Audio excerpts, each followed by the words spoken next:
রিয়ান, বড় হয়ে কি হবা?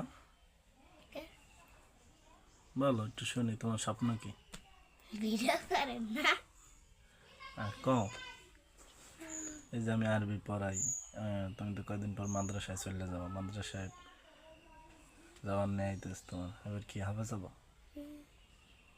হ্যাঁ, হয় হাফেজ হয়ে কি করবা? হাফেজ হয়ে বুঝি না শুনি নামাজ পড়বা, পরিসর পড়মু। কোরআন শরীফ পড়বা। হাফেজ হইতে হলে তো ভালো মাদ্রাসায় পড়তে হইবে, ভালো হাফেজ হইতে হলে ভালো মাদ্রাসায় পড়তে হইবে। ভালো মাদ্রাসায় পড়তে পারবা? কষ্ট করা লাগে কিন্তু অনেক, কষ্ট করতে পারবা? হ্যাঁ, হয় হাফেজ হবা এবং কি আলেম হবা, বড় আলেম হবা নাকি? আমাকে মতন কি করবা? পোলাপান পড়াবা, মাদ্রাসায় চাকরি করবা নাকি?